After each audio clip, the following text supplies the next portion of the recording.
ధాత్రి నిషికి warning ఇస్తూ ఉంటుంది. చూడు నిషి, నా గురించి తెలుసు కూడా, నువ్వు అలా మొత్తం ముందు ఎలా కలుపుతావు అని ధాత్రి నిలదీస్తూ ఉంటుంది.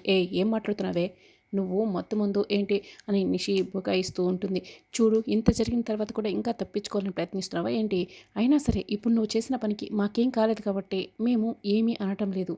ఒకవేళ ఏదైనా జరిగిందా, అప్పుడు నీకు పరిచయం లేని జగదాత్రిని నేను నీకు పరిచయం చేస్తాను అని ధాత్రి ఇక వార్నింగ్ ఇస్తూ ఉంటే, నిషి ఇంకా ఏం చేస్తున్నారు అక్కడ అని కాచి పిలుస్తూ ఉంటుంది. పూజకు టైం అవుతుంది రండి అని అక్క పిలుస్తుందని చెప్పడంతో ఇద్దరు కూడా వెళ్తూ ఉంటారు. ఏంటి ఇప్పుడు మీకు అర్చన చేయాలి, వజ్రపాటి సుధాకర్, వజ్రపాటి వైజయంతి అని పూజారి గారు అనటంతో, అయినా మా పేర్లు మీకెలా తెలుసు అని కౌశికి అందరూ కూడా అని షాక్ అయి అడుగుతూ ఉంటారు.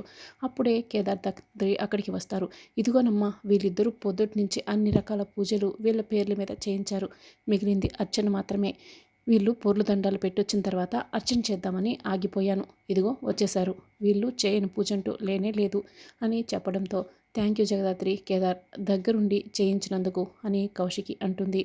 మీ అందరి సంతోషం కోసం నేను ఏమైనా చేస్తానక్క అని కేదార్ అంటే, నువ్వు వచ్చిన తర్వాతే మాకు ఆ సంతోషమే లేకుండా అయిపోయింది అని వైజయంతి అంటుంది. అదేంటి పిన్ని అలా మాట్లాడుతున్నావు, వాళ్ళేదో దగ్గరుండి పూజలు చేయిస్తే ఇలా మాట్లాడడం కరెక్ట్ కాదు. పూజారి గారు ముందు మీరు అర్చన చేయండి అని కౌశికి అంటుంది. అలా పూజారి గారు అందరి పేర్లు చెప్తూ ఉంటే ఇక అప్పుడే ధాత్రి కేదార్లు కూడా వజ్రపాటి కేదార్, వజ్రపాటి జగదాత్రి అని అర్చన చేసేస్తాడు పూజారి గారు. అప్పుడే ధాత్రి కొబ్బరికాయ తీసుకొచ్చి కేదార్ చేతికి ఇస్తూ ఉంటుంది. ఇక వెంటనే యువరాజ్ కేదార్ చేతిలో ఉన్న ఆ పూల సజ్జ కొబ్బరికాయని విసిరి కొట్టేస్తాడు. యువరాజ్ ఏం చేస్తున్నావు అని కేదార్ ధాత్రి ఇద్దరు కూడా అడుగుతూ ఉంటారు. అసలు నువ్వు దగ్గరుండి పూజలు చేయించడం ఏంట్రా అని యువరాజ్ నిలదీస్తూ ఉంటాడు.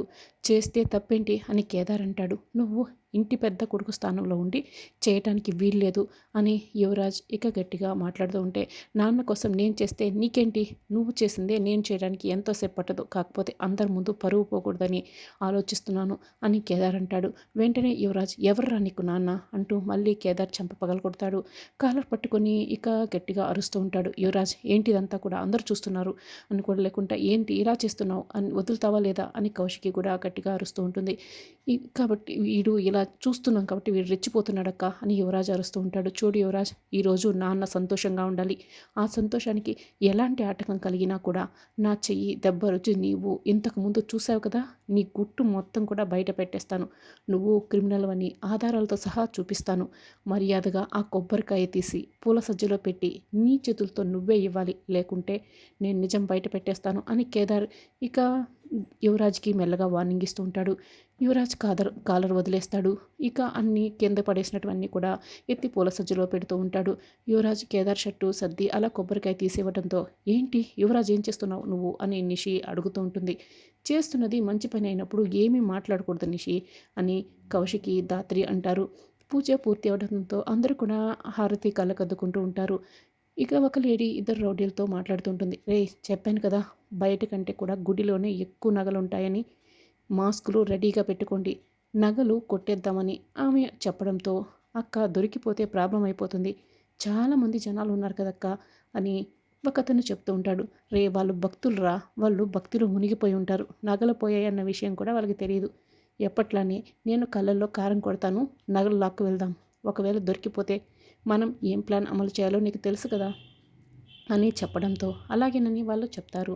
ఇక వైజయంతి నిషి దగ్గరికి వచ్చి ఆవిడ కళ్ళల్లో కారం కొట్టేసి వాళ్ళు చూడకముందే నగలను లాక్కు వెళ్తుంది. నిషి వైజయంతి గట్టిగా కేకలు పెడుతూ ఉంటారు. ఏమైందని కౌశికి ధాత్రి వాళ్ళందరూ వచ్చి అడగడంతో, నగలు ఎవరో తీసుకువెళ్ళిపోయారని వాళ్ళు చెప్తారు. మేము వాళ్ళని పట్టుకుంటాం, వీళ్ళని మీరు చూసుకోండి అని కేదార్ ధాత్రి గుడి తలుపుల్ని క్లోజ్ చేస్తారు. అక్కడున్న భక్తులకి అందరికీ కూడా వివరిస్తారు. సరే, మేము ఒక్కొక్కరిని చెక్ చేసి పంపిస్తామని చెప్పడంతో, అలాగేనని అందరూ కూడా ఇక ఒప్పుకుంటారు. అప్పుడే ఒక్కొక్కరిని చెక్ చేస్తూ పంపిస్తూ ఉంటారు. ఇక ఆ లేడీ ఏమో నిన్నెల్ల గర్భిణిలాగా నటిస్తూ వస్తూ ఉంటుంది. రే, గుడి వెనుక ఇంకో దారి లేదు కాబట్టే మనం ప్లాన్ బి అమలు చేస్తున్నాం, జాగ్రత్తరా అని చెప్తూ వస్తూ ఉంటుంది. అయ్యో ఏమైందండి అని కేదార్ ధాత్రి అడుగుతూ ఉంటాడు. కడుపుతో ఉందండి, నొప్పులు వచ్చినట్లున్నాయి, 9వ నెల అని పక్కనున్న అతను చెప్తాడు. సరే, హాస్పిటల్కి తీసుకువెళ్తాం అని ధాత్రి అంటే, అవసరం లేదు, బయట నా కారు ఉంది, బయట వరకు సహాయం చేయండి అని ఆమె చెప్పడంతో, అలాగేనని ధాత్రి దగ్గరుండి మరి ఆవిడ్ని తీసుకొస్తూ ఉంటుంది. వైజయంతి నిషి కళ్ళు కడుక్కొని ఇప్పుడు బాగానే ఉంది కదా అని కౌశికి వాళ్ళు అడిగి ఓదారుస్తూ ఉంటారు. ధాత్రి ఆవిడ్ని కారు ఎక్కించగానే ఆ క్యాబ్ డ్రైవర్ ఎక్కడికి వెళ్ళాలి మేడం అని అడగగానే ధాత్రికి ఇక విషయం అర్థమైపోతుంది. ఏయ్ దిగవే అంటూ ధాత్రి ఇక అక్కడ కూర్చున్న అతన్ని కేదార్ ఇద్దరు కూడా లాగుతూ ఉంటారు. వెంటనే ఆవిడ ధాత్రిని తోసేస్తుంది. ధాత్రి ఆవిడ తలను తీసుకొని కారుకేసి గుద్దు తల పగలగొడుతూ ఉంటుంది. ఒక గుద్దు ఆవిడ పొట్టపై గుద్దగానే ఆవిడ పొట్ట దగ్గర నుంచి దాచిపెట్టుకున్న నగలన్నీ కూడా కింద పడిపోతాయి. నగలు కొట్టేస్తారా? ఇంత ధైర్యం ఉంటే మీకు పారిపోవడానికి చూస్తారు అని కేదార్ ధాత్రి వాళ్ళని బాగా కొడుతూ ఉంటారు. ధాత్రి నగల్ని తీసుకొని చూస్తూ ఉండగానే వాళ్ళు అక్కడి నుంచి పారిపోతారు. అప్పుడే వైజయంతి వాళ్ళందరూ కూడా బయటికి వస్తారు. ఏమైంది జగదాత్రి అని కౌశికి అడుగుతూ ఉంటే, వదిన వాళ్ళు మమ్మల్ని కొట్టి పారిపోతుంటే మేము నగల్ని లాక్కునేసాము. ఇదిగోండి నా వదిన నగలు అని ధాత్రి చూపిస్తూ ఉంటుంది. మాకు కళ్ళల్లో కారం కొట్టి పారిపోతుంటే మీరు తన్నులు తింటున్నారా? వాళ్ళని 4 తగిలించుకుంటా అని వైజయంతి అంటుంది. పోనీలే పెద్దమ్మ, నగలైతే దొరికాయి కదా అని కాచి అంటుంది. ఇదిగోండి మీ నగలు అని నిషి వైజయంతికి ధాత్రి ఇస్తుంది. వాటిని వేసుకుంటూ ఉంటారు. కేదార్, కిరణ్ రమ్యకి ఫోన్ చేసి ఈ గుడి సీసీటీవీ ఫుటేజ్ని తీసుకొని వాళ్ళ ఫోటోలు తీసుకొని వాళ్ళని పట్టుకోమని చెప్పు అని ధాత్రి మెల్లగా చెప్తుంది. అలాగేనని కేదార్ అంటాడు. ఇక ధాత్రి వాళ్ళందరూ కూడా ఆఫీస్కి వస్తారు. అక్కడ ఎంప్లాయీస్ సుధాకర్ వైజయంతికి బొకేలు ఇచ్చి కంగ్రాచులేషన్స్ సార్ అని విషెస్ చెప్తూ ఉంటారు. ఇక తర్వాత కేక్ కట్ చేయడానికి రెడీ అయిపోతూ ఉంటారు. అయితే యువరాజ్ మేనేజర్తో మాట్లాడుతూ ఉంటాడు. పైనుంచి కేదార్ ధాత్రి ఇది చూస్తూ ఉంటారు. అసలు యువరాజ్ మేనేజర్తో ఏం మాట్లాడుతూ ఉంటారు అని ధాత్రి అనడంతో ఏదైనా నాన్నకి సర్ప్రైజ్ ఇవ్వడానికి ప్లాన్ చేశాడేమోలే అందుకే మాట్లాడుతున్నట్టుంది అని కేదార్ అంటాడు. లేదు, యువరాజ్ అలాంటిది ఏమీ చేయడు. ఖచ్చితంగా మనమైతే చాలా జాగ్రత్తగా ఉండాలి. ఒక కంట కనిపెడుతూ ఉండాలి అని ధాత్రి అంటుంది. ఇక తర్వాత దగ్గరుండి సుధాకర్ వైజయంతి కేక్ కట్ చేస్తారు. అందరూ తినిపిస్తూ ఉంటారు. మీరు కూడా వచ్చి తినిపించండి అని కౌశికి చెప్పడంతో అవును ఆగు ఆగు వైజయంతి, వాళ్ళు కూడా తినిపించాలి కదా అని వెళ్ళిపోతున్న వైజయంతిని సుధాకర్ అయితే ఆపుతాడు. కేదార్ సుధాకర్కి కేక్ తినిపిస్తూ ఉంటాడు. ఇక ధాత్రి అయితే అది చూస్తూ చాలా సంతోషపడుతూ ఉంటుంది. సుధాకర్ ఇక తినగానే కేదార్ వైజయంతికి తినిపించబోతూ ఉంటే వైజయంతి కావాలనే చేత్తో కిందకు తోసేస్తుంది. ఏంటి అలా ఎందుకు తోసేసావు అని సుధాకర్ అడుగుతూ ఉంటాడు. అయ్యో చూసుకోలేదు, పొరపాటున చేయి తగిలినట్లుందిలే అని వైజయంతి అంటుంది. అయినా తినిపించడానికి వీడికి ఫ్యామిలీ ఉంటే కదా, ఎలా తినిపించాలో తెలియటానికి అనాథ కదా అని యువరాజ్ నిషి ఇక కేదార్ బాధపడేలా మాట్లాడుతూ ఉంటారు. ప్రతి చోటికి వీళ్ళు బాధపడేలా మీరెందుకు ఇలా ప్రవర్తిస్తారో నాకు అర్థమే కావటం లేదు అని కౌశికి అంటుంది.